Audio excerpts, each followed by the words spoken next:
Hi po, ang i-discuss ko naman ngayon po yung effect nung gamot na diphenhydramine at saka yung cetirizine. Yan.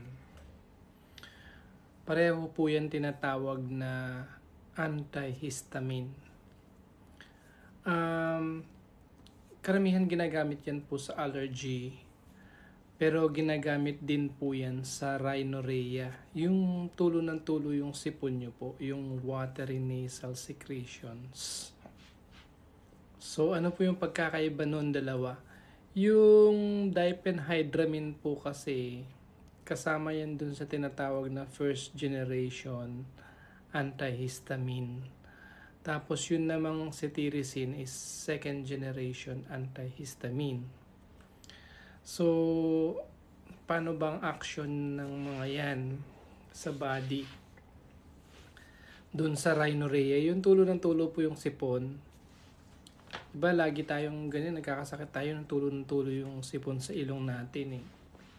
Yun daw po kasing paggawa ng sipon sa ilong, parang hypersecretion ng mga mucosal glands dun sa loob ng ilong. In response kasi yun sa virus eh. Kasi nga parang gusto nilang lunurin yung virus na nandun. Gawa yan kasi dun sa parasympathetic effect. Yan. So, pagka yung parasympathetic effect sa nervous system yun eh.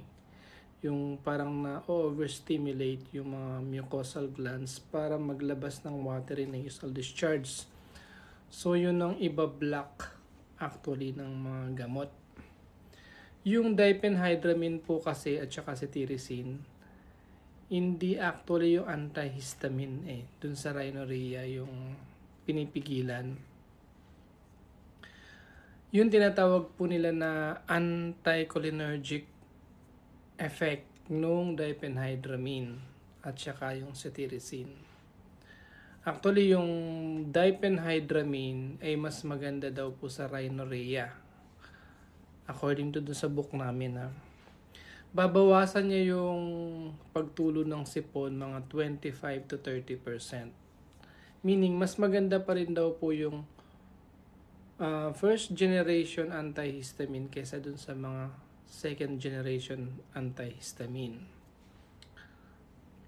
Dahil dun sa anticholinergic effect. Ano ba yung anticholinergic effect? Yun po yung iba-block yung acetylcholine para iba-block yung parasympathetic effect, yung paglabas ng ilong.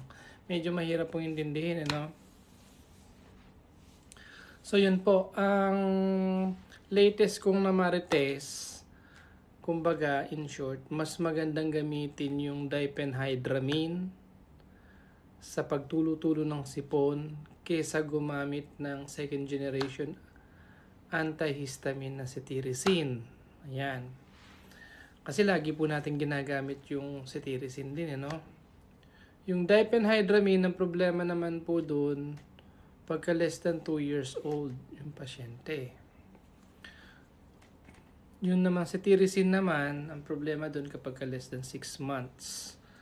Kaya mag-ingat po tayo din sa pagbibigay ng mga diphenhydramine at saka cetirizine.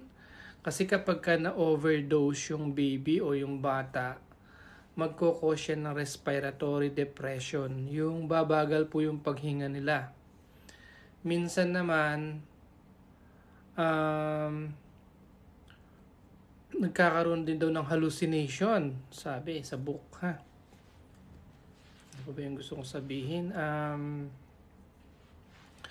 Halimbawa, gumamit ka ng antihistamine po, no? Usually ang side effect po niyan ay inaantok. Inaantok yung bata. Kaso sa iba naman kabaliktaran, parang nagiging hyperactive naman sila. So, yung side effect hindi laging consistent na inaantok. Yung iba naman nagiging mas lalong hyper.